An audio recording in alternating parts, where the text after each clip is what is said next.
வணக்கம். இன்றைய தலைப்புச் செய்திகள். புதுவையில் வாக்கு எண்ணும் மையத்தை தேர்தல் அதிகாரி ஜவஹர் கலெக்டர் குலோத்துங்கன் ஆய்வு. திமுக நாம் தமிழர் கட்சி மோதல், முதலியார்பேட்டை காவல் நிலையம் முற்றுகையிட்டு சாலை மறியல். அனைத்து யூகங்களையும் தவிடுபொடியாக்கி பாஜக வெற்றி பெறும், அமைச்சர் நமச்சிவாயம் உறுதி. ஸ்ரீ வேதபுரீஸ்வரர் கோவில் தேரோட்டம், பக்தர்களுடன் இணைந்து கவர்னர் வடம் பிடித்து தேரெழுப்பு. இனி விரிவான செய்திகள். புதுவையில் வாக்கு எண்ணும் மையத்தை தலைமை தேர்தல் அதிகாரி ஜவஹர், மாவட்ட ஆட்சியர் குலோத்துங்கன் உள்ளிட்ட அதிகாரிகள் நேரில் சென்று ஆய்வு மேற்கொண்டனர். இந்திய தேர்தல் ஆணையத்தின் வழிகாட்டுதலின்படி 4/6/2024 அன்று சுமூகமான மற்றும் சரியான வாக்கு எண்ணும் செயல்முறையை நடத்துவதற்காக புதுவை நாடாளுமன்ற தொகுதிக்கான மாவட்ட தேர்தல் அதிகாரி மற்றும் தேர்தல் நடத்தும் அலுவலரால் நியமிக்கப்பட்ட 2 வாக்கு எண்ணும் மையங்களின் வாக்கு எண்ணும் வளாகங்கள் மற்றும் வாக்கு எண்ணும் அறைகளில் விரிவான ஏற்பாடுகள் துவங்கப்பட்டு செய்யப்பட்டுள்ளது. 2 வாக்கு எண்ணும் மையங்களிலும் ஏற்பாடுகளை மேற்பார்வையிட தலைமை தேர்தல் அலுவலர் ஜவஹர் மற்றும் மாவட்ட தேர்தல் அலுவலர் குலோத்துங்கன், துணை தலைமை தேர்தல் அலுவலர், துணை மாவட்ட தேர்தல் அலுவலர், நோடல் அதிகாரி மற்றும் பிற துறை அதிகாரிகள் இரண்டு வளாகங்களையும் ஆய்வு செய்தனர். அங்கு வாக்கு எண்ணிக்கை 4/6/2024 அன்று 2 வாக்கு எண்ணும் மையங்களிலும் 2 வாக்கு எண்ணும் மையங்களிலும் 8 வாக்கு எண்ணும் அரங்கம் அமைக்கப்பட்டுள்ளது. வாக்கு எண்ணும் அறையிலிருந்து மின்னணு வாக்குப்பதிவு இயந்திரங்களின் நகர்வுகளை காட்சிப்படுத்த தொலைக்காட்சி பெட்டி மற்றும் வாக்கு எண்ணும் பணிகளை பதிவு செய்ய வீடியோ பதிவு குழு ஆகிய அனைத்து வசதிகளும் செய்யப்பட்டு வாக்கு எண்ணும் மையத்தில் 3 அடுக்கு பாதுகாப்பு அமைக்கப்பட்டுள்ளது. முழுவதும் 120 கண்காணிப்பு கேமராக்கள் பொருத்தப்பட்டுள்ளது. ஒவ்வொரு வாக்கு எண்ணும் அறையிலும் 1க்கு வீதம் 8 ஒப்புகை சீட்டு இயந்திர வாக்கு எண்ணும் மையங்கள் உட்பட மொத்தம் 93 மின்னணு வாக்குப்பதிவு இயந்திர வாக்கு எண்ணும் மேஜைகள் அமைக்கப்பட்டுள்ளது. மகளிர் பொறியியல் கல்லூரியில் தனியாக 4 மேசைகளுடன் தபால் வாக்கு எண்ணும் அறை அமைக்கப்பட்டுள்ளது. 2 வாக்கு எண்ணும் மையங்களிலும் 3 ஷிப்ட் அடிப்படைகள் போதுமான எண்ணிக்கையிலான நிர்வாக நடுவர்கள் பணியில் அமர்த்தப்படுவர். ஒவ்வொரு வாக்கு எண்ணும் மையத்திற்கும் ஒரு தீயணைப்பு கூடாரம் 24 மணி நேரமும் பணிகள் இருக்கும். ஒவ்வொரு வாக்கு எண்ணும் மையத்திலும் ஒரு மருத்துவ குழுவும் அவசர கால ஊர்தியுடன் 3 ஷிப்ட் அடிப்படையில் பணிகள் இருக்கும். ஒவ்வொரு வாக்கு எண்ணும் மையத்திலும் செய்தியாளர்களுக்கென தனி ஊடக அறை அமைக்கப்பட்டு கேபிள் இணைப்புடன் கூடிய தொலைக்காட்சி, அகன்ற தொலைபேசி இணைப்புடன் கூடிய தரைவழி தொலைபேசி இணைப்பு மற்றும் மேஜை கணினி போன்ற அனைத்து ஏற்பாடுகளுடன் 2 வாக்கு எண்ணும் மையங்களிலும் ஒரு பேக்கப் ஜெனரேட்டருடன் தடையில்லா மின்சாரம் வழங்கப்படும். அலுவலர்கள் மற்றும் வேட்பாளர்கள், முகவர்கள் செல்ல தேவையான வாகன நிறுத்துமிடம் கண்டறியப்பட்டுள்ளது. 2 வாக்கு எண்ணும் மையங்களிலும் அலுவலர்கள் ஓய்வு அறைக்கு ஏற்பாடு செய்யப்பட்டுள்ளது. 2 வாக்கு எண்ணும் மையங்களில் அடிப்படை வசதிகளான குடிநீர் மற்றும் கழிப்பறை ஆகியவற்றுடன் முகவர்கள் காத்திருப்பு அறை ஏற்பாடுகள் செய்யப்பட்டுள்ளது. முதலியார்பேட்டையில் ஆக்கிரமிப்பு தொடர்பாக நாம் தமிழர் கட்சியினருக்கும் திமுகவினருக்கும் இடையே ஏற்பட்ட மோதலில் முதலியார்பேட்டை காவல் நிலையத்தை நாம் தமிழர் கட்சியினர் முற்றுகையிட்டு சாலை மறியலில் ஈடுபட்டனர்.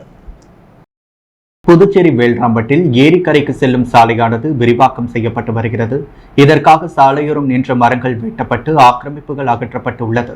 இந்த மரங்களை வெட்டி அகற்றுவது தொடர்பாக நாம் தமிழர் கட்சியினருக்கும் திமுகவினருக்கும் இடையே தகராறு ஏற்பட்டது. இதில் நாம் தமிழர் கட்சியை சேர்ந்த வேலவன் என்பவர் தாக்கப்பட்டதாக தெரிகிறது. இது தொடர்பாக திமுகவினர் மீது முதலியார்பேட்டை காவல் நிலையத்தில் புகார் அளிக்கப்பட்டது. ஆனால் வழக்கேதும் பதிவு செய்யவில்லை.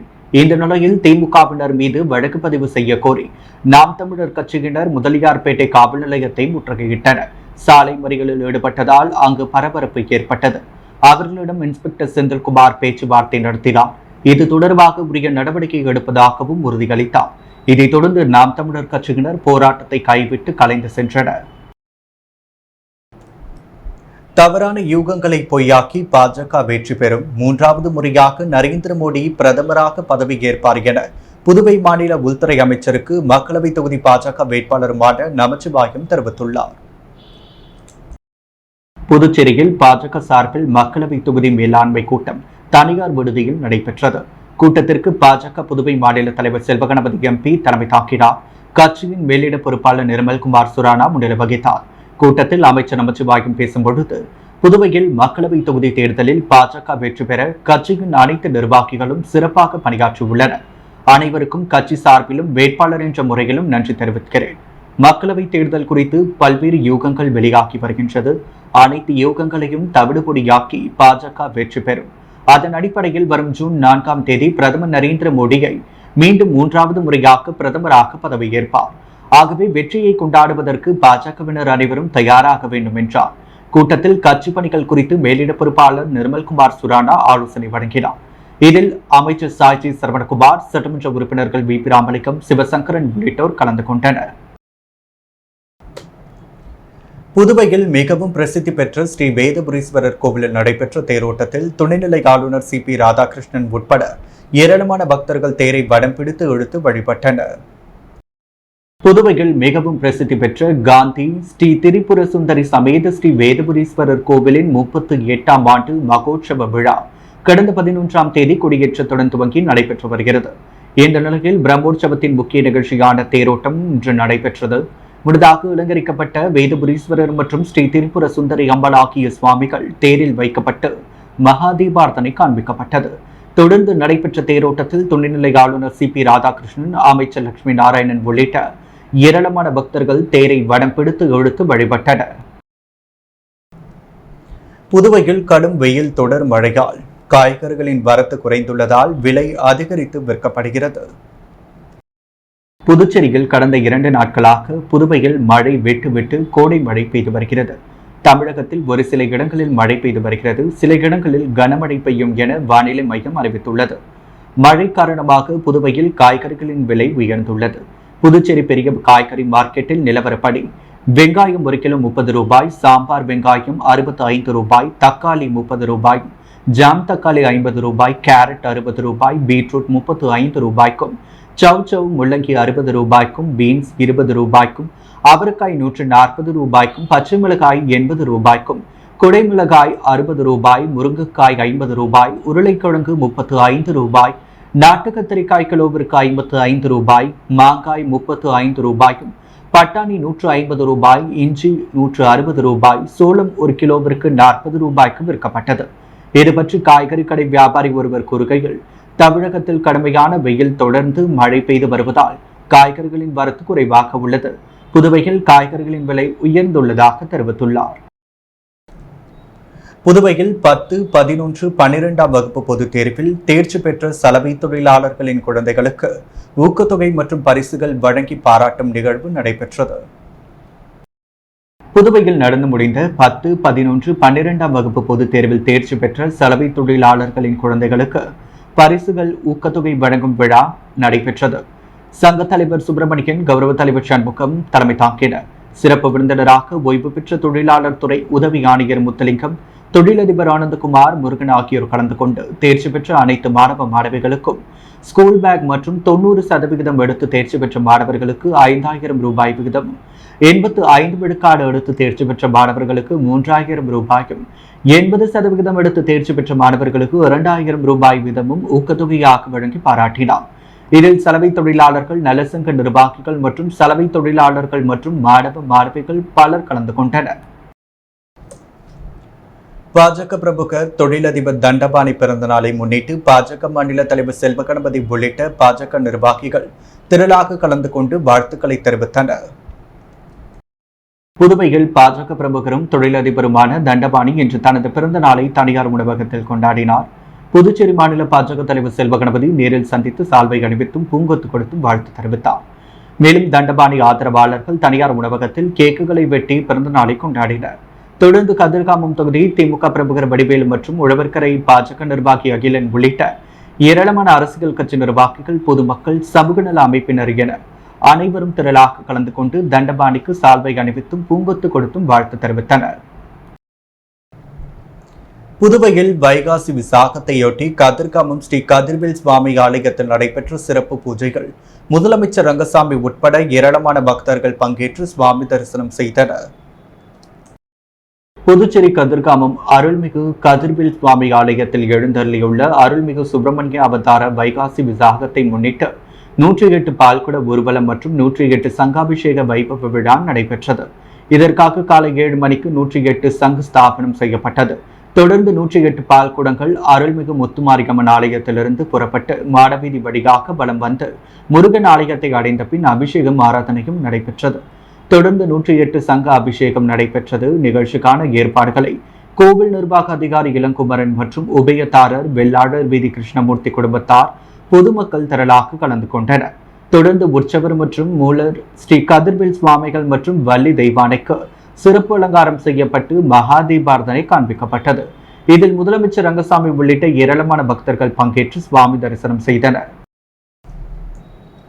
புதுச்சேரி முதல்வர் ரங்கசாமி தான் முதலில் வாங்கிய அம்பாசிடர் காரை பழுது நீக்கி இன்று மீண்டும் பயன்படுத்த துவங்கியுள்ளார். புதுச்சேரி முதலமைச்சர் ரங்கசாமி 1997ஆம் ஆண்டு முதலில் வாங்கிய அம்பாசிடர் கார் பழுதடைந்து இருந்த நிலையில் தற்பொழுது அதனை சரி செய்துள்ளார். அதனை மீண்டும் உள்ளூரில் மட்டும் பயன்படுத்த திட்டமிட்டு உள்ளூர் தூத்துக்குடிக்கு பழைய அம்பாசிடர் கார் கொண்டு செல்லப்பட்டு அங்கு சுமார் 5 லட்சம் செலவில் பழுது நீக்கப்பட்டு புதுச்சேரிக்கு கொண்டு வரப்பட்டது. இந்த நிலையில் தனது பழைய காரை முதலமைச்சர் ரங்கசாமி தற்பொழுது பயன்படுத்த துவங்கியுள்ளார். புதுவையில் ஆபரேஷன் திருசூல் கஞ்சா நடமாட்டத்தை ஒடுக்கும் விதமாக புவனேஸ்வரிலிருந்து புதுச்சேரி வந்த ரயிலில் உள்ள பயணிகளிடம் அதிரடியாக சோதனை மேற்கொண்ட போலீசாரால் பரபரப்பு ஏற்பட்டது. புதுச்சேரியில் கஞ்சா நடமாட்டத்தை தடுக்க ஆபரேஷன் திருசூல் மூலம் போலீசார் கடுமையான நடவடிக்கை எடுத்து வருகின்றனர். இருப்பினும் கஞ்சா விற்பனையை தடுக்க முடியாமல் போலீசாருக்கு பெரும் தலைவலியை ஏற்படுத்தி வருகிறது. இந்த நிலையில் புதுச்சேரிக்கு வரும் ரயில்களில் வெளி மாநிலத்தவர்களால் கஞ்சா கடத்தி வந்து புதுவையில் பல்வேறு பகுதிகளில் விற்பனை செய்யப்படுவதாக குற்றச்சாட்டு இருந்து வந்தது. அதன் அடிப்படையில் இன்று புவனேஸ்வரிலிருந்து புதுச்சேரிக்கு வந்த ரயிலில் போதைப்பொருள் கடத்தல் தடுப்பு பிரிவு ஆய்வாளர் தனசேகரன் தலைமையில் போலீசார் அதிரடி சோதனையில் ஈடுபட்டனர். அப்பொழுது ரயிலில் இறங்கிய பயணிகளின் உடைமைகளை மோப்பனாய் பைரவா உதவியுடன் போலீசார் சோதனை செய்தனர். மேலும் பெட்டிகளில் ஏறியும் கஞ்சா உள்ளிட்ட போதைப் பொருட்கள் பதுக்கப்பட்டு இருக்கிறதா என்பது குறித்தும் சோதனை செய்தனர். இந்த சோதனையில் கஞ்சா ஏதும் பிடிபடவில்லை. இருந்தாலும் தடை செய்யப்பட்ட போதைப் பொருட்கள் 2 கிலோ பறிமுதல் செய்யப்பட்டது. ரயில்வே நிலையத்தில் திடீரென போலீசார் ரயில் பயணிகளின் உடைமைகளை சோதனை செய்த சம்பவம் ரயில்வே நிலையத்தில் பெரும் பரபரப்பை ஏற்படுத்தியுள்ளது. கொழும்புவில் நடைபெற்ற சர்வதேச டென்னிஸ் பால் கிரிக்கெட் போட்டியில் வெற்றி பெற்ற புதுச்சேரி வீரர்கள் சபாநாயகர் செல்வத்தை சந்தித்து வாழ்த்து பெற்றனர். சர்வதேச டென்னிஸ் பால் கிரிக்கெட் போட்டி இந்தியா மற்றும் இலங்கை ஆகிய அணிகளுக்கிடையே இலங்கை தலைநகர் கொழும்புவில் கடந்த 17ஆம் தேதி முதல் 19ஆம் தேதி வரை நடைபெற்றது. இந்த டென்னிஸ் பால் கிரிக்கெட் போட்டியில் இந்திய அணி சார்பாக ஜூனியர் ஆண்கள், சீனியர் ஆண்கள் மற்றும் பெண்கள் அணிகள் பங்கேற்று விளையாடியது. இதில் ஜூனியர் ஆண்கள் அணியில் புதுச்சேரி மாநிலத்தை சேர்ந்த பிருத்திவிராஜ், ஆதி, ஈஃபன் ஆகிய 3 வீரர்கள் மற்றும் சீனியர் ஆண்கள் அணியில் புதுச்சேரி மாநிலத்தை சேர்ந்த ராகுல் பிரசாந்த், எழில், விஜய் ஆகிய 4 வீரர்களும், சீனியர் பெண்கள் அணியில் புதுச்சேரி மாநிலத்தை சேர்ந்த சுஷ்மிதா, ராஜா, பொன்மதி ஆகிய 2 வீராங்கனைகள் பங்கு பெற்று விளையாடினர். இலங்கை இந்தியா இடையே நடைபெற்ற 3 போட்டிகள் கொண்ட இத்தொடரில் இந்திய அணி 3-0 என்ற கணக்கில் வெற்றி பெற்றது. இத்தொடரில் வெற்றி பெற்று தாயகம் திரும்பிய புதுச்சேரி மாநிலத்தை சேர்ந்த இந்திய அணி வீராங்கனைகள் சட்டப்பேரவை தலைவர் செல்வத்தை நேரில் சந்தித்து வாழ்த்து பெற்றனர். அப்பொழுது சட்டப்பேரவை தலைவர் அவர்கள் வீராங்கனைகளை பாராட்டி சால்வை அணிவித்து வாழ்த்து தெரிவித்தார். அரியாங்குப்பம் திரௌபதி அம்மன் ஆலய தீமிதி திருவிழாவை முன்னிட்டு கொடியேற்றம் நிகழ்ச்சி நடைபெற்றது. அரியாங்குப்பம் சுப்பையா நகர் பகுதியில் உள்ள அருள்மிகு ஸ்ரீ திரௌபதி அம்மன் ஆலயத்தின் பிரம்மோற்சவ விழாவை முன்னிட்டு நேற்று மாலை அம்மனுக்கு சிறப்பு அபிஷேக ஆராதனைகளுடன் பூஜை நடைபெற்றது. தொடர்ந்து சங்கராபரணி நதிக்கரையிலிருந்து புனித நீர் திரட்டி வந்து கொடிமரத்திற்கு அபிஷேகங்கள் செய்து கொடியேற்றப்பட்டு காப்பு கட்டி மகா தீபார்த்தனைகள் காண்பிக்கப்பட்டது. இந்நிகழ்ச்சிக்கான ஏற்பாடுகளை தங்கவேலு, பாஞ்சாலி குடும்பத்தை சேர்ந்த முன்னாள் சேர்மன் ஆனந்தன், காங்கிரஸ் சிறப்பு அழைப்பாளர் தனபால், மாநில செயற்குழு உறுப்பினர் விஜயலட்சுமி, ஜெயமூர்த்தி, முன்னாள் வட்டார காங்கிரஸ் தலைவர் சிவராமகிருஷ்ணன் உள்ளிட்ட குடும்பத்தார்கள் மற்றும் ஆலய நிர்வாகிகள் இணைந்து செய்திருந்தனர். மேலும் இந்த நிகழ்ச்சியில் ஏராளமான பொதுமக்கள் பங்கேற்று சுவாமி தரிசனம் செய்தனர். தட்டாஞ்சாவடி தொகுதி பாக்கமுடையான்பட்டில் நாம் தமிழர் கட்சியின் மூத்த உறுப்பினர் தமிழன் வீரான் சீமான் ஹைதர் அலியின் கைபேசி விற்பனை பழுது நீக்கும் வணிகாங்காடி திறப்பு விழா நிகழ்வு நடைபெற்றது. புதுவை நாம் தமிழர் கட்சியில் களமாடும் மூத்த உறுப்பினர் தமிழன் மீரான் அவர்களின் மகன் சீமான் ஹைதர் அலியின் கைபேசி விற்பனை பழுது நீக்கும் வணிக அங்காடி திறப்பு விழா நிகழ்வு தட்டாஞ்சாவடி தொகுதி பாக்கமுடையான்பட்டில் நடைபெற்றது. நிகழ்வில் நாம் தமிழர் கட்சியின் தட்டாஞ்சாவடி தொகுதி நிர்வாகிகள் ரமேஷ், ராஜ்குமார், சங்கர், பாலாஜி, காலப்பட்டு சட்டமன்ற தொகுதி செயலாளர் காமராஜ், தமிழ் தேசிய பேரியக்கம் மாநில செயலாளர் வேலிரையன் என்ற Velsamy, Gorimedu Senthil Murugan, eaten employees union செயலாளர் பாஸ்கர், பொருளாளர் குமரவேல் அனைவரும் பங்கேற்று வாழ்த்துக்கள் பகிர்ந்து கொண்டு விற்பனையை துவக்கி வைத்தனர். வில்லியனூர் தேர் திருவிழாவினை முன்னிட்டு மோகித் கன்ஸ்ட்ரக்ஷன் சார்பில் அன்னதானம் வழங்கப்பட்டது.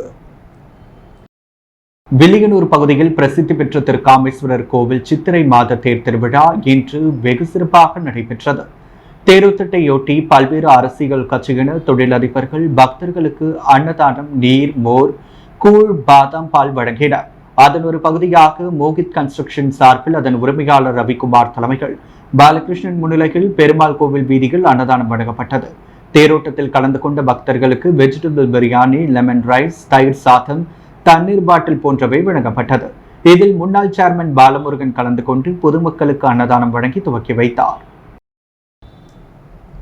அரியங்குப்பம் மார்க்கெட்டில் நடைபாதையை ஆக்கிரமித்து வியாபாரம் செய்தால் பொருட்கள் பறிமுதல் செய்யப்படுவதுடன் உரிமமும் ரத்து செய்து சீல் வைக்கப்படும் என எச்சரிக்கை விடப்பட்டுள்ளது. புதுச்சேரி அரியாங்குப்பம் கொம்யூன் பஞ்சாயத்து எதிரே தினசரி மார்க்கெட் உள்ளது. இங்கு வியாபாரிகள் பலர் நடைபாதையை ஆக்கிரமித்து வியாபாரம் செய்து வந்தனர். மார்க்கெட்டுக்கு செல்லும் பொதுமக்கள் நடந்து செல்ல வழியில்லாமல் அவதியடைந்து வந்த நிலையில் இதுகுறித்து பொதுமக்கள் அரியாங்குப்பம் கொம்யூன் பஞ்சாயத்தில் புகார் அளித்தனர். அதன் அடிப்படையில் மார்க்கெட் பகுதியில் சாலையோரம் உள்ள ஆக்கிரமிப்புகளை இன்று காலை ஆணையர் ரமேஷ் தலைமையில் மேலாளர், இளநிலை பொறியாளர், வருவாய் ஆய்வாளர், அரியாங்குப்பம் காவல்துறையினர் மற்றும் ஊழியர்கள், துப்புரவு பணியாளர்கள் ஆகியோர் குப்பை லாரி வண்டி மற்றும் ஜேசிபி இயந்திரம் மூலம் அகற்றும் பணியில் ஈடுபட்டனர். நடைபாதையை ஆக்கிரமித்து வியாபாரம் செய்தால் பொருட்கள் பறிமுதல் செய்யப்படுவதுடன் உரிமமும் ரத்து செய்து சீல் வைக்கப்படும் என வியாபாரிகளுக்கு எச்சரிக்கை விடுத்தனர். புதுச்சேரி அருகே உள்ள சிங்கிரிக்குடியில் எழுந்தள்ளியுள்ள அருள்மிகு லட்சுமி நரசிம்மர் பிரம்மோற்சவ விழா முன்னிட்டு நடைபெற்ற திருத்தேரோட்டத்தில் ஆயிரக்கணக்கானோர் பங்கேற்றனர். புதுச்சேரி அருகே சிங்கிரிக்குடியில் அமைந்துள்ளது புகழ்பெற்ற அருள்மிகு லட்சுமி நரசிம்ம சுவாமி திருக்கோவில். இந்த திருக்கோவிலின் 2024ஆம் ஆண்டு பிரம்மோற்சவ விழா 14ஆம் தேதி கொடியேற்றத்துடன் துவங்கியது. இதைத் தொடர்ந்து தினம்தோறும் பல்வேறு வாகன சேவையுடன் நரசிம்மர் எழுந்தருளி பக்தர்களுக்கு காட்சியளிக்க உள்ளார். தொடர்ந்து அலங்கரிக்கப்பட்ட லட்சுமி நரசிம்மர் தேரில் வைக்கப்பட்டு ஆயிரக்கணக்கான பக்தர்கள் வடம் பிடித்து கோவிந்தா கோவிந்தா என்ற கோஷத்துடன் திருத்தேரினை முக்கிய வீதிகளின் வழியாக இழுத்து சென்றனர். இதில் ஆயிரக்கணக்கான பக்தர்கள் பங்கேற்று வடம் பிடித்து இழுத்து நரசிம்மரை வழிபட்டனர். மத்திய அரசு விடுமுறை தினமாக வரும் 23ஆம் தேதி புத்த பூர்ணிமாவை முன்னிட்டு புதுச்சேரி ஜிப்மரின் வெளிப்புற நோயாளிகள் பிரிவு வியாழக்கிழமை இயங்காது என்று தெரிவிக்கப்பட்டுள்ளது. புதுச்சேரி ஜிப்மர் இயக்குநரக அலுவலகம் சார்பில் வெளியிட்டுள்ள செய்திக்குறிப்பில் மத்திய அரசு விடுமுறை தினமாக வரும் 23ஆம் தேதி புத்த பூர்ணிமாவை அறிவித்துள்ளது. புதுவை ஜிப்மரின் வெளிப்புற நோயாளிகள் பிரிவு வியாழக்கிழமை இயங்காது. அன்று நோயாளிகள் வருவதை தவிர்க்க வேண்டும். ஆனாலும் அவசர பிரிவு சேவைகள் அனைத்தும் வழக்கம் போல இயங்கும் என அதில் கூறப்பட்டுள்ளது. காரைக்கால் திருநள்ளாறு ஸ்ரீ சனீஸ்வர பகவான் ஆலயத்தின் வைகாசி பிரம்மோற்சவ விழாவின் இறுதி நாளாக நடைபெற்ற தெப்போற்சவத்தில் ஏராளமான பக்தர்கள் கலந்து கொண்டு சுவாமி தரிசனம் செய்தனர். புதுவை மாநிலம் காரைக்கால் அடுத்த திருநள்ளாற்றில் அமைந்துள்ள உலக பிரசித்தி பெற்ற ஸ்ரீ தர்பாரண்யேஸ்வரர் தேவஸ்தானம் ஸ்ரீ சனி பகவான் ஆலயத்தின் பிரம்மோற்சவ விழா கடந்த 5ஆம் தேதி கொடியேற்றத்துடன் துவங்கியது. விழாவின் நிறைவு நாளான நேற்று தெப்ப உற்சவம் நடைபெற்றது. இந்த தெப்ப உற்சவ விழாவானது ஆலயத்தின் எதிரே உள்ள பிரம்ம தீர்த்தத்தில் மின் விளக்குகளால் அலங்கரிக்கப்பட்ட தெப்பத்தில் சுவாமி அம்பாள் எழுந்தருளி பக்தர்களுக்கு காட்சியளித்தார். மேலும் பிரம்மோற்சவ விழாவின் தெப்ப உற்சவத்தை முன்னிட்டு சிறப்பு வான வேடிக்கைகள் நிகழ்த்தப்பட்டது. சிவாச்சாரியார்கள் வேத மந்திரங்கள் போத மங்கள வாத்தியங்கள் முழங்க சுவாமிகள் 3 முறை தெப்பத்தில் வலம் வந்தனர். நிகழ்ச்சியில் தர்மபுர ஆதீன ஸ்ரீமத் சிவகுருநாத தம்பிரான் சுவாமிகள், ஆலய நிர்வாக அதிகாரி அருணகிரிநாதர் உள்ளிட்ட ஏராளமான பக்தர்கள் கலந்து கொண்டு சுவாமி தரிசனம் செய்தனர். புதுவையில் இன்றைய தங்கம் மற்றும் வெள்ளி விலை நிலவரம். முத்து கோல்டோஸ் வழங்கும் தங்கம் மற்றும் வெள்ளி விலை நிலவரம். தங்கம் 1 கிராம் 6830 ரூபாய். வெள்ளி 1 கிராம் 97 ரூபாய் 30 காசுகள். மீண்டும் இன்றைய முக்கிய செய்திகள். புதுவையில் வாக்கு எண்ணும் மையத்தை தேர்தல் அதிகாரி ஜவஹர், கலெக்டர் குலோத்துங்கன் ஆய்வு. திமுக நாம் தமிழர் கட்சி மோதல். முதலியார்பேட்டை காவல் நிலையம் முற்றுகையிட்டு சாலை மறியல். அனைத்து யூகங்களையும் தவிடுபொடியாக்கி பாஜக வெற்றி பெறும். அமைச்சர் நமச்சிவாயம் உறுதி. ஸ்ரீ வேதபுரீஸ்வரர் கோவில் தேரோட்டம் பக்தர்களுடன் இணைந்து கவர்னர் வடம் பிடித்து தேரெழுப்பு. புவனேஸ்வரிலிருந்து புதுச்சேரிக்கு வந்த ரயிலில் போலீசார் அதிரடி சோதனை. தடை செய்யப்பட்ட போதைப் பொருட்கள் 2 கிலோ பறிமுதல். சர்வதேச டென்னிஸ் பால் கிரிக்கெட் போட்டிகள் வெற்றி பெற்ற வீரர்கள் சபாநாயகரை சந்தித்து வாழ்த்து. இத்துடன் எஸ் மீடியாவின் செய்திகள் நிறைவடைகின்றன. வணக்கம்.